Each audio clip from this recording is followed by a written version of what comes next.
Welcome to the D6 Family Ministry Podcast, a place where ideas, principles, and personalities come together to give you a ministry advantage that empowers the church and home. I don't know anything more important in our society or in the kingdom of God than to help the church, help the family. Discipleship is not an event, it's a way of life. And one day it just hit me that discipleship at home was not about doing more. It was about inviting Christ into what we were already doing. The goal of family ministry is not families sitting on the couch holding hands and singing Kumbaya. The ultimate goal is families that love God, love people, and make disciples of all peoples. So that's why you're here. You're here to say 1 hour a week, as significant and as awesome as it is, we know that it's not enough and we want to be intentional with every hour. You're listening to the D6 Podcast. Here are your hosts, Marianne Howard, Ron Hunter, and Josh Wooten. Today, our guest is none other than Ron Deal. He is probably the foremost thought leader on the subject of broken and blended families, step families.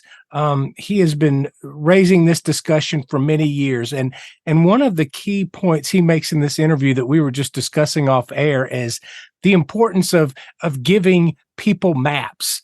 And we started to talk about, I put the question out there, are you a person that requires your Google map, even in your own hometown, of places that you probably should know where to go or know how to get there, but you still have to put the address in and follow the map? And Mary Ann responded with a resounding drum roll. Yes. You know, we moved 3 years ago to the town we live in now. And I don't know what it is, you guys, but I do not have a sense of direction. I feel like this part of Dallas is really confusing and it doesn't make sense, and it's not a grid, and there's some things that are wonky about the highways and the byways. And so I am 110% completely reliant on my Google Maps. Just even going to the church, which I drive there almost every day. Oh, man. What's happening to me, you guys? What about you? Well, you said that we need to practice getting up and getting down in a previous episode. So maybe the maps fit the same category. I'm not sure. Right. So what do you think I am? We were talking about that. So off the air, we were talking about, you wouldn't let me answer just so the audience knows, so they don't know. Yeah, we wouldn't. We want to get a surprise answer here because we think it's going to be good. So I was talking about how back in the 90s, we used MapsGos that we had in our glove box. And if we didn't know where we were going, we would have to flip to the page with that zip code and get our bearings to know how to keep going. And if you guys are not familiar with MapsGos, you literally would have to pull over, and it's almost like a spiral notebook map. Is that a good way to put it, guys? It's also known as an atlas. Okay. Yes. Okay. But I would get irritated sometimes back then because I still didn't feel like I could find my way. So I am the girl, and let me get a shout out from all the ladies out there, all of our lady listeners, because I think we probably all are similar to this. I love stopping and getting directions, but don't give me north, south, east, and west. Give me turn left at the Dairy Queen. Give me good landmarks, and I will get there on time or early. So Josh and I kind of smirked a little bit because I thought, you know what? I think I can kind of guess how this is going to be.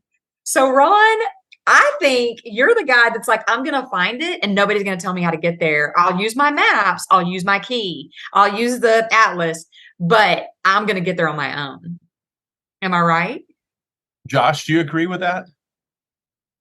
I would be remiss if I didn't deny her allegations right now. I believe that you are the guy that says, I can figure this out, because I am that guy as well. Yes. You are not alone in that. Pride gets in the way sometimes when it comes to navigation in my world. Mine is a mixed answer, because my pride does default to what you're proposing. My time management overrides that pride and says, I got to make sure I get there on time. And so I will use my maps for sake of traffic programming so that I know I'm going to be able to leave at the last possible moment and still get there right on time. But you are right. In the middle of the GPS telling me where to go, there are times I will ignore it and go, I know a better way. Yes.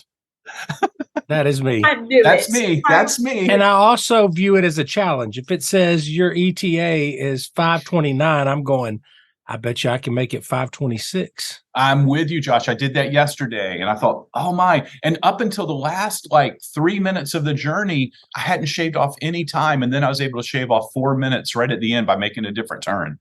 Yeah. So I'm like, yes. Guys, So and I it's a just wanna- competition It- against it- the yeah. computer.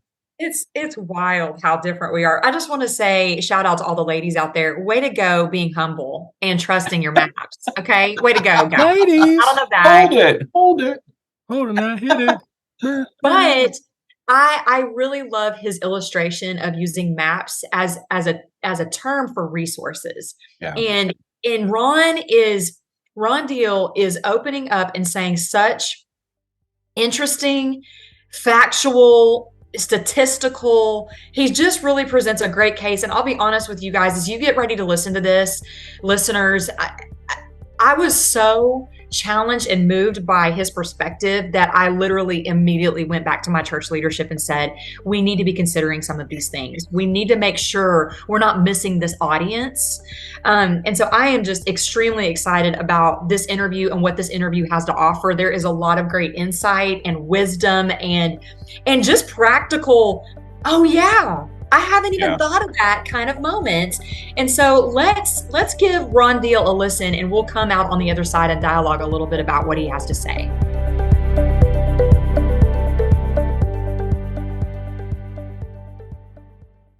Introducing D6 Everyday Foundations, strengthening the building blocks of faith.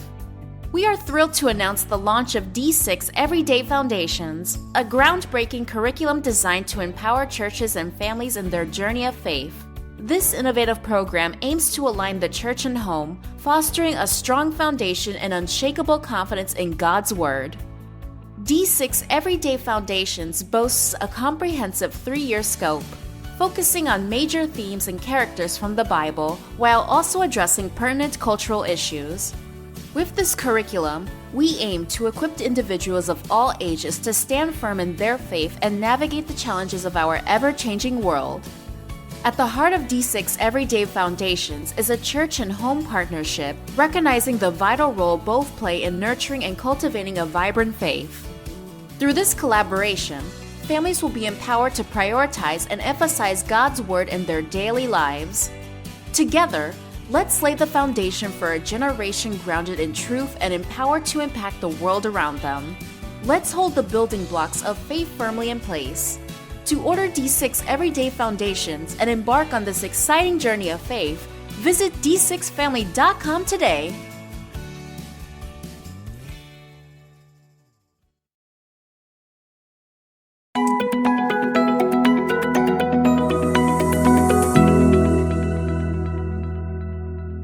We are live from the D6 conference, and I am joined by Ron Deal. Ron is one of the most widely read and viewed experts on blended families in the country. He's the founder of Smart Step Families, director of Family Life Blended, and author of more than a dozen books and resources. Ron is a licensed therapist, popular conference speaker, and host of the podcast Family Life Blended. He and his wife, Nan, have 3 boys. Learn more at smartstepfamilies.com. I'm interested to have this conversation with you today, mainly because I'm having very few of these conversations. I'm sure that's normal for you. Is that right?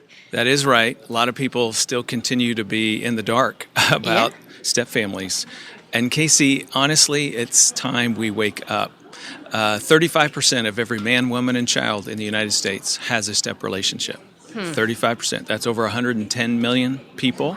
We estimate another 100 million people know and love somebody who is a part of a blended family. May not be you, but your sister married a guy with 2 kids, or your dad passed away and 3 years later, your mom gets married at the age of 72. Guess what? You become an adult stepchild. Your children become step-grandchildren to somebody they've never known before. You now have step-uncles and cousins and step-siblings as a 35-year-old adult. Like, this is America's family. The non-traditional family is the new traditional family. That's right. But we in the church, honestly, keep acting like that's not the case. And we're really, really far behind. Yeah, you're right. We're behind the 8 ball on it because we're missing something. Yeah. There's an aspect that we're missing. Tell us, if you would, just a little bit about why do you have a heart for this? Yeah, this is not my life. A lot of people get into an area, a specialization, because it flows out of their own personal story. I have a personal story of loss, but it's not necessarily this loss. But what got me started is just doing marriage and family ministry. I mean, hey, if you're going to be working with families in the community and in your church, I had some good clinical training in my graduate program, and it taught me how to understand the dynamics of step families. But what nobody was doing 30 years ago when I started was nobody was translating that into local church ministry. And so we just started. We started trying. We worked with couples, families, singles, people with kids, couples with teenagers who are trying to do parenting, and we worked with single-parent families and step families. And you know what we found out? They love us, even though I was a little intimidated. Sometimes listeners sitting here going, man, I don't know anything about step family life or living. What good am I? Well, that was me. All I had to do was try.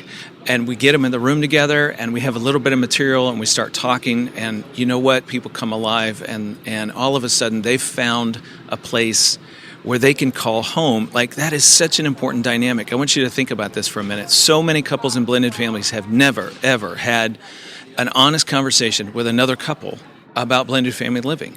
So they live in isolation. They don't think they can talk to us as ministry leaders, children's ministry, youth ministry, pastors, senior leaders. And so they just kind of show up at church, walk in and walk out, and nobody is the wiser as to what's going on in terms of their life and family. And so really it just comes down to trying. Yeah. What impact does it have on the church if we continue to ignore it? Well, I did a podcast recently with Dallas Theological Seminary where we talked about churches are really more like blended families than they are families. And there's a thought for you, right? There's a whole, if you've ever been at a church that had a founding pastor who then went away for whatever reason and the new guy showed up, he's a stepdad. And everybody's looking at him like, half the people love it that he's there. Like, we like this new guy, new energy, different take. And the other half are going, where's the old one? We liked him a whole lot better. And we really hate the way he had to leave. And there was a little bit of division going on in the church. Like, guess what? That is step family living 101. Churches experience this on a regular basis. If we as churches refuse to acknowledge that there are actual blended families in our congregation, then we're cutting ourselves off from outreach, from connecting into the community. We just sort of hunker down and minister to our own. But the minute we open up and say, there's a whole world out there that's looking for somebody who will tell them it's okay. You can come to Jesus or come back to Jesus. So many people slide away after a spouse dies or they go through a divorce. They kind of feel like they can't come back to church. Like, that happens a lot. And so when you say, hey, we love you, come. We'd love for you to be a part of this class. We're sensitive to your children and what's going through in their life. All of a sudden you have an outreach program that hardly any other church is doing. Yeah. What are some of the hurdles that step families face or blended families face that a church leader might not be aware of? That, the typical mom, dad, 2.5 kids and a dog, family doesn't face, that a blended family might, that they then have an opportunity to have a unique ministry to them? In March of 2020, the entire world started getting a crash course in step family living, believe it or not. It was called the pandemic. And life in a blended family is as different as life in a pandemic versus life before the pandemic. Now, everybody listening knows exactly what I'm talking about. In March of 2020, you were thrust back into home doing children, doing school, doing work, all in the same space, stepping on each other's toes. How do we navigate this? Not really sure. What is this medical issue going on? How do we handle it? Some say mask, some say don't. We're still having arguments, by the way, in our world, 3 years later about all this. And it's because of ambiguity. See, that one word sort of wraps up what the pandemic was like. We didn't really know what we had. We didn't know how to deal with it. And there's lots of polarization and arguments politically, medically, et cetera, to try to figure out how to manage it. That, in a word, is step family living on day one. Ambiguity. I'm a step parent now. I know what it is to be a dad. I got 2 kids of my own, but now I'm a stepdad to your kids, and so I assume it's the same, and you find out real fast it is very different. You don't have the same authority. You don't have the same relationship equity with those children. Some of them like you, some of them don't, some of them sort of do, while your spouse is saying, be the dad to my kids. Well, I can't because they won't let me. So what is my role? Do you hear the ambiguity in that? Right. Nobody really knows what to do. And that ambiguity is so frustrating. And guess what? That's another loss on top of the loss that made the blended family happen in the first place. Loss of divorce or loss of a death of a parent, or increasingly there are lots of first-time couples, first-time marriages, I should say, forming blended families. So you had somebody who had a child out of wedlock. Now they're marrying somebody who's not the biological parent. That's a blended family. Nobody's ever been married before. Guess what? Loss gives birth to more loss and lots of unknowns. And as a couple is wandering through that, experience, trying to find the promised land, they need a map. Right. It's as simple as that. When we come alongside them and go, look, okay, there is a Canaan. Hang on. We're going to help you get there, but here's the path you have to travel. All of a sudden, there's hope, there's energy, there's excitement, and they have some direction. It's really not difficult. But we do have to have maps. And, that's one of the things we do at Family Life Blended is provide resources that essentially equip church leaders to have maps. Well, obviously at D6, we're all about discipling in the home, which talking about the ambiguity of the relationship between step parent and child, I'm sure that adds a strange layer if they don't even know that they have authority. And then sometimes you have 4 parents that are involved in that. And then who's responsible? What role does the blended family dynamic, what role does that play in discipleship and with the kids? And how do you kind of figure that out? Maybe give some steps here. Yeah, absolutely. So quick analogy. I have a friend in Ghana who said, ask him once, what did you learn about parenting growing up as a young man? And he said, my dad taught me 2 voices do not raise a child. 1 voice raises a child. Wow. What he's saying is when you're singing off the same sheet of music as mom and dad, your kids have a consistent message of where true north is. That's what we're trying to do in discipleship from one generation to the next. We tell them what truth is. We tell them who God is. We live that out. They see it modeled. They feel it. They experience it. They go to church. The message is the same. This really helps faith developing in children. Now, assume mom and dad divorce. Now we have potentially 2 different voices because mom and dad didn't really agree in the beginning. 2 different songs, 2 different sheets of music. Yeah. And dad recouples, and we have a third influence in the child's life. Mom gets married again. That lasts about 4 years, and then she divorces, and then she moves in with a guy. So we're now up to, 6 different voices?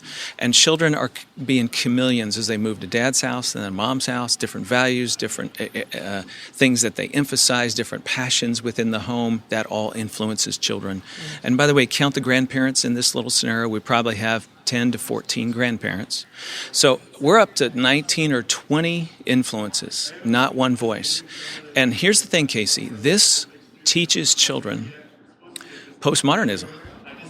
It teaches them to think all truths are the same. Now stop and think about that for a minute. Well, it's an authority in their life. And exactly. So aren't they supposed to trust the exactly. people who love them, right? Yeah. Exactly. And you do. And out of loyalty, you care about what they think. And so you don't want to hurt their feelings by saying, no, Dad, I'm not going to watch that R-rated movie because Jesus says we shouldn't do that. So a kid does. And it's dad's house. And it's, and all of a sudden, the lack of boundaries in one home begins to flourish within a child. And it's not one voice. This makes discipleship much more difficult. So when we help, whatever recoupling has taken place, we kind of wish we could back up and erase the whole scenario, but we can't. And so what are we going to do? Just abandon them, say good luck? No, I think we help mom and her new husband figure out how to have one voice in that home, figure out how to have a stable marriage, because now we have a chance of providing some stability, not just emotional and relational stability, but spiritual stability in the life of that child. It becomes a redemptive mechanism in the life of that child. That all assumes we know how to help mom and new partner have a stable marriage and family. When we can do that, it's really, really helpful. Let me give you another quick tip. Church leaders, ministry comes into play here. Think about a child who only gets to be in your children's program every other week. Yeah. A lot of teenagers come once a month when they're moving between households. It's just easier. I kind of don't know those people. You know, they do this class study, and I miss week 1 and 2. I'm not going to know what 3 is all about because it's all built. It's a series, which I really recommend churches drop series. I mean, think about that for a minute. You're excluding children who can't be there every week, and that's half of kids will have a step parent. So what it says is maybe we need to rethink our structure. Maybe we need to go the extra mile with children who are irregular in their attendance. We got to go out of our way to help them feel like they are part of things, like they belong, like they've got one good friend when they show up. Those are all things that can happen at the church level that indirectly support the faith development of kids. Yeah. We are having a great conversation about blended family ministry with Ron Deal. We're going to take a quick break. We'll be right back.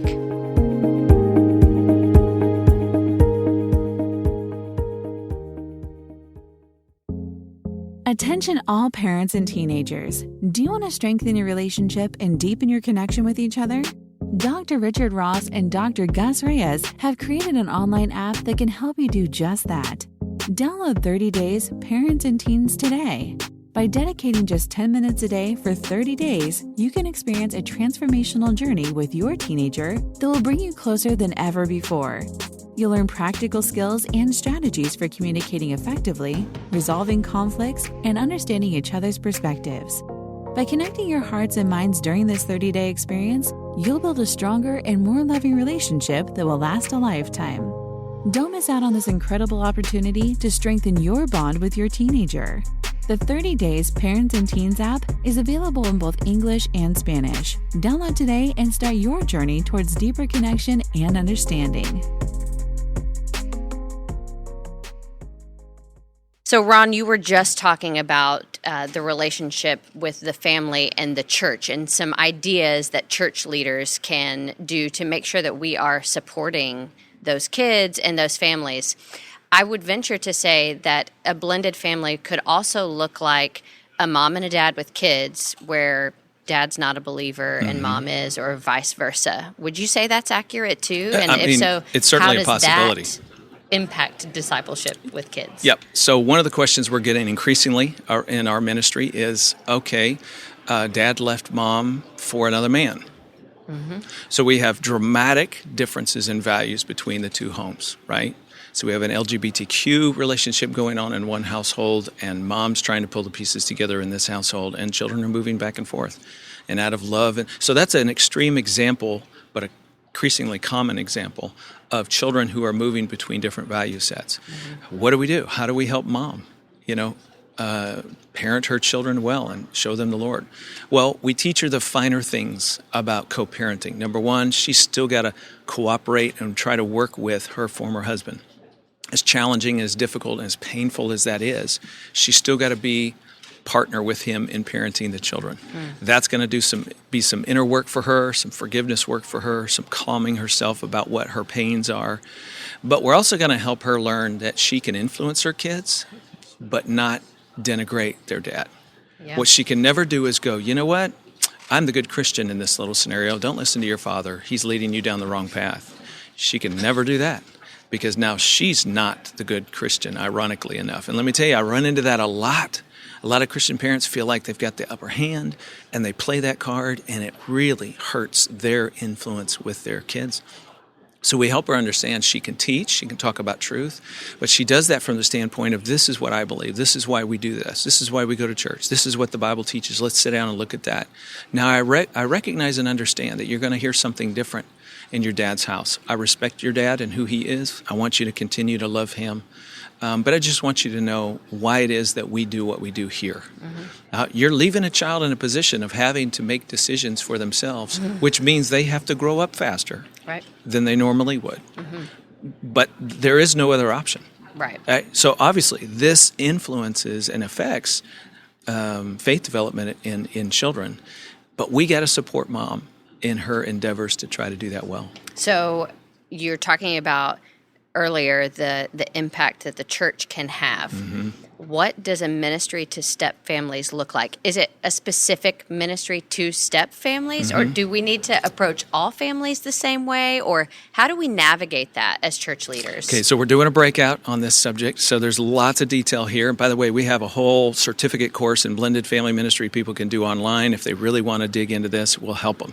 We do training on a regular basis. So with that, let me give you a low example and a high example. The low example is you don't structurally change anything in your ministry or within your church. You just try to say things when in teaching from the pulpit or from the stage or classes or whatever it might be.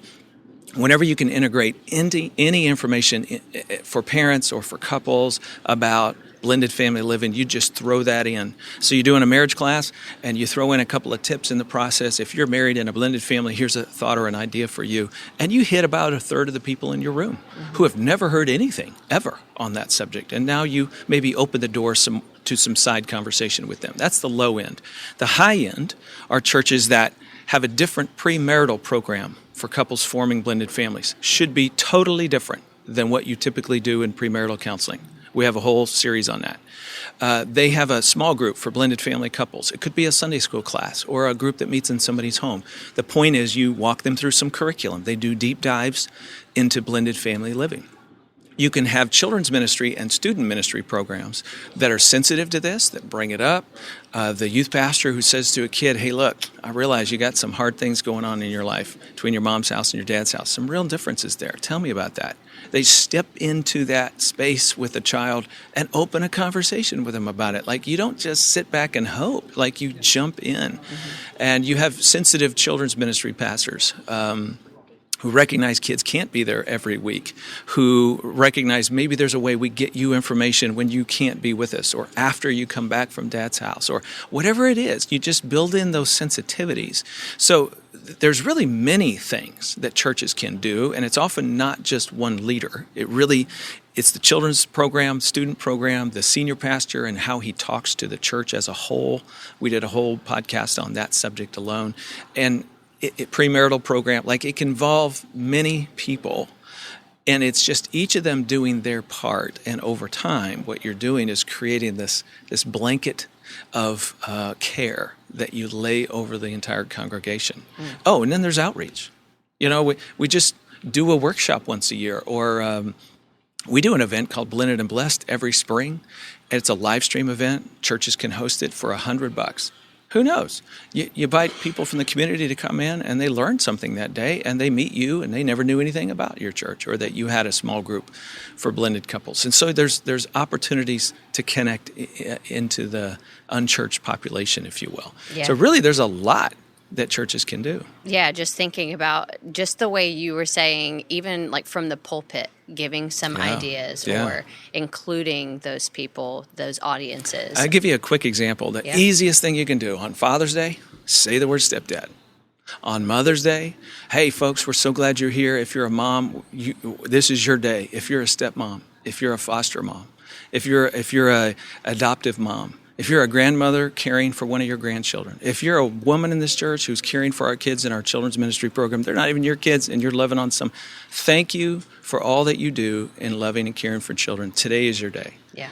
All you do is say the word, and you've acknowledged a pretty good percentage of your congregation. Right. And they now feel like, wow, they see me, they care, and I think I can talk to them about some of the questions I'm having in life. You open the door for further conversation.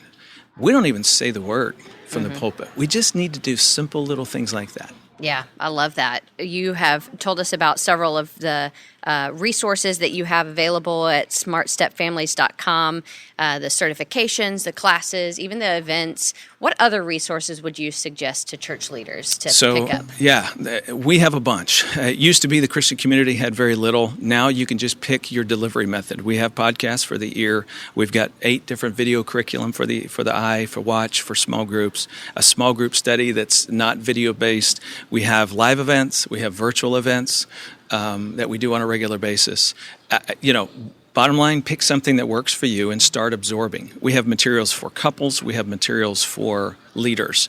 Have training on a regular basis for leaders, stuff you can do online, but then also like D6, we do an event every year. People come together, share ideas, learn what's new, what new resources that are coming out.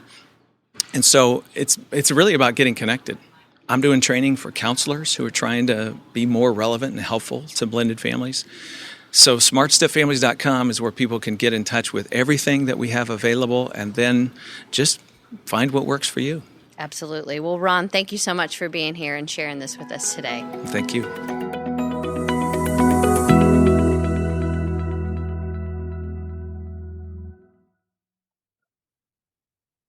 I want to reiterate what Marianne said. If you are a lead pastor or an age-specific ministry leader, I'm going to challenge you to adopt his language so that you're creating a culture to where blended and broken families feel welcomed and wanted in your church. I hope you heard that nomenclature. You said that's the lowest level we can get into. Now we can go deeper in there. I just reiterate what Marianne said. We've got to make that intentional. What about you, Josh? What does your church do in this vein? Well, I would love to say, yeah, we've got it all together, but I think we do a good job of on the big days, and we do make it a point, as we said, and talk about moms and dads. We bring in foster families, stepmoms, stepdads, those type of things, and even moms that may have lost a child and struggle. We're trying to be sensitive to everybody in those areas on the big Mother's Day and Father's Day. But, I think in just our everyday vernacular, we're not using that nomenclature. And I believe, when he said non-traditional is the new traditional, and I began to take a quick, glance at the group that I work with within students in Next Gen Ministries. And it is so true. It seemed to be almost split down the middle in many cases. And I think the way that he said we need to put a blanket of care over our entire congregation, that really just resonated with me. Yes, that's the calling. That thank you, Ron Deal, for those words from God. Yeah. Creating a blanket of care, laying over the congregation. That is a holistic, beautiful approach. I'm going to be really honest with you, and this may, we like to sometimes throw wrenches into things, but one of the things that he said that stood out to me that was interesting statistically is how they're seeing a lot more parents divorcing because going to the LGBTQ side of things. Yeah. And he talked about the voices and how it becomes one voice becomes four voices. And even like when it comes to morality and biblical truth, this is huge. This is huge. And this is why as churches, we've got to make sure that we're investing in trustworthy curriculum that teaches truth, D6 curriculum. But it's important, you guys, because we're equipping these step families and these families, these voices to be the voice of truth in these children. And they're hearing different voices. And so then it becomes a mosaic foundation rather than a solid foundation because there's multiple voices that are parental. That's right.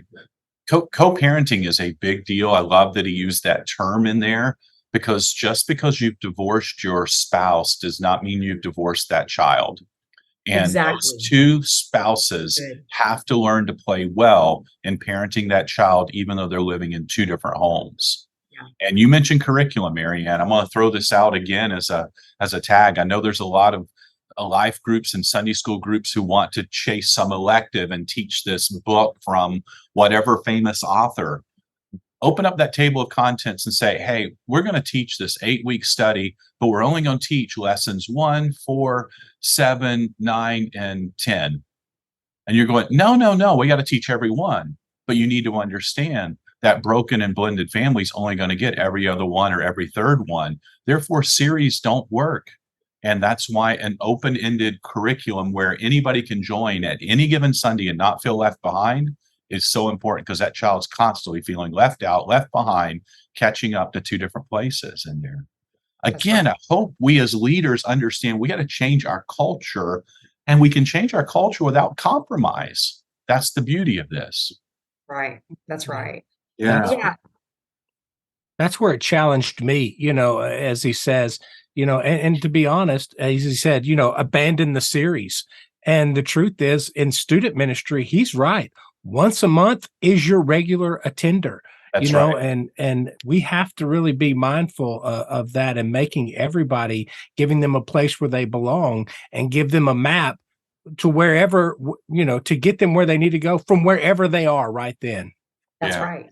And we want to, and speaking to that same thing, is it's not just a map to the church. It's a map to a relationship with God and God's word at home.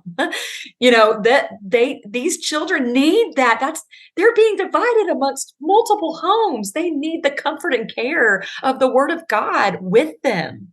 And so this was a very, very, very insightful and valuable interview. And so I just want to thank you, Ron, so much for teaching us and, making us aware as leaders of things that we need to be sensitive to. And so the challenge for today is, as you're going about your day, is start to pray and ask God, how can I create a blanket of care to lay over our congregation when it comes to step families and broken families and whatever that might look like? Think about that in a broad sense and ask God for his vision for that and how you as a church can be sensitive to that. I am super excited about our guest next week, Dr. Luz Galvez de Figueroa. She is outstanding. She has such an incredible perspective about Latino families and connecting the church and home.